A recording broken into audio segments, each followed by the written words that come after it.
harga BBM jenis solar diturunkan sebesar Rp200 per liter, sehingga harga eceran BBM jenis ini ya yang bersubsidi, solar yang bersubsidi, akan menjadi Rp6.700 per liter. Penurunan harga yang sama juga akan berlaku untuk solar non subsidi. Kemudian harga premium tetap, ya, harga premium tetap. Kemudian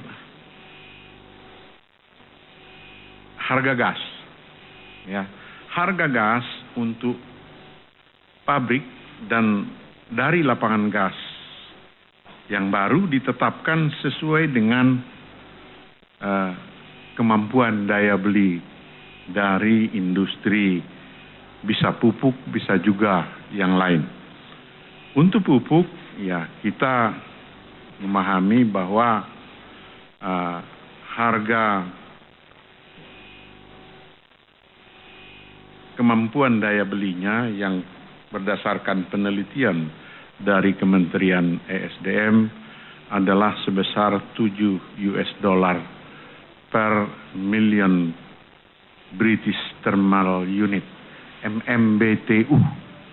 Kalian kan sering dengar tuh, MMBTU itu singkatan dari Million British Thermal Unit, ya. Sedangkan harga gas untuk industri lainnya seperti keramik, petrokimia akan diturunkan sebetulnya lebih besar lagi. Nanti saya serahkan kepada Pak Sudirman Said untuk menjelaskan lebih jauh. Tapi aturan mengenai gas ini baru akan berlaku efektif 1 Januari 2016. Kenapa demikian? Karena masih harus dirubah aturan mengenai penerimaan negara bukan pajak. Jadi perlu digarisbawahi bahwa penurunan harga gas ini tidak mempengaruhi penerimaan dari bagian perusahaan gas kontrak karya. Ya, ini yang dikorbankan, dikurangi adalah PNBP-nya dan biaya distribusinya. Jadi tolong dicatat baik-baik bahwa ini tidak, karena nanti dibilang, wah ini dunia usaha dipaksa ini turun penerimaannya. Tidak, penerimaannya tidak berubah. Harga listrik juga nanti akan dijelaskan, sebetulnya ini sudah berlaku untuk pelanggan industri I3 dan I4, kemudian ada diskon untuk pemakaian tengah malam, terutama dari jam 23 hingga jam 8 pagi, sebesar 30% dan seterusnya nanti akan dijelaskan oleh Pak Sudirman Said. Ada satu penegasan yang kami perlu mengulangnya. Sudah dijelaskan 2 hari yang lalu pada waktu menjelaskan kredit usaha rakyat. Ya, ini adalah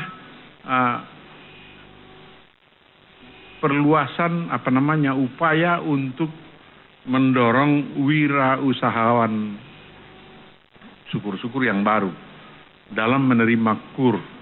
Dalam rangka meningkatkan akses wirausahawan kepada kredit perbankan melalui program KUR, pemerintah sebagaimana kita ketahui telah menurunkan bunga dari 22% menjadi 12%. Pada paket kebijakan yang sebetulnya sudah dijelaskan secara umum 2 hari yang lalu, para keluarga yang memiliki penghasilan tetap alias pegawai, ya, di dalam kategori lama, kalau pegawai itu nggak bisa diberikan KUR karena dianggap akan konsumtif, karena dia punya penghasilan tetap.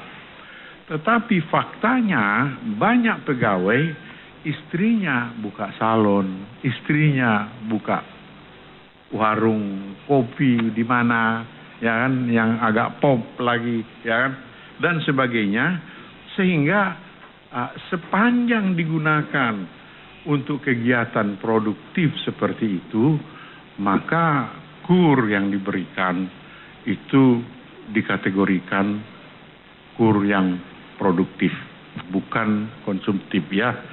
Kemudian yang blok yang kedua, kelompok yang kedua adalah penyederhanaan izin di dalam bidang pertanahan untuk kegiatan penanaman modal.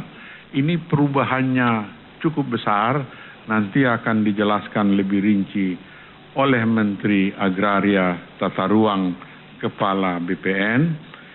Dalam rangka itu, dalam rangka menunjang perekonomian di bidang pertanahan, Kementerian Agraria Tata Ruang _ BPN merevisi Peraturan Menteri Nomor 2 Tahun 2015 tentang standar pelayanan dan pengaturan agraria. Jadi isinya nanti kalau Anda ikuti itu menyangkut pemberian hak atas tanah, khususnya hak guna usaha. Selain pemberian hak, tentu saja ada perpanjangan hak. Dan itu semua disederhanakan, waktunya menjadi jauh lebih pendek. Nanti saya kasih contoh supaya bisa dilengkapi juga oleh Pak Menteri Agraria.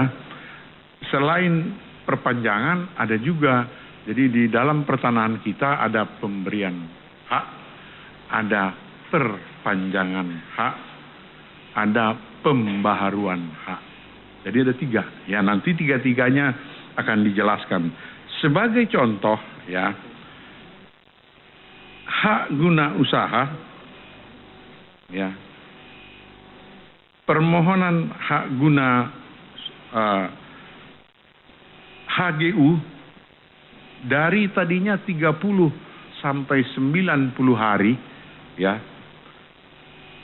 itu diperpendek menjadi 20 hari kerja untuk lahan sampai dengan 200 hektar.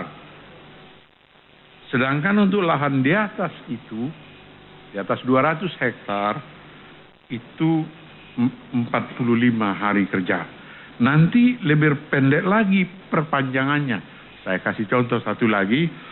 Perpanjangan HGU yang tadinya 20 sampai 50 hari diperpendek menjadi 7 hari kerja untuk lahan sampai dengan 200 hektar atau 14 hari kerja untuk lahan di atas 200 hektar.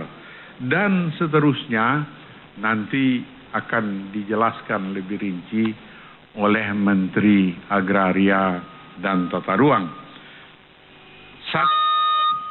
Terakhir, perpanjangan hak penggunaan lahan itu biasanya ada lagi persyaratan banyak kalau ada perpanjangan. Ke depan itu disederhanakan. Perpanjangan kok masih dibikin ruwet, dia kan udah di situ dari dulu. Kira-kira demikian logikanya.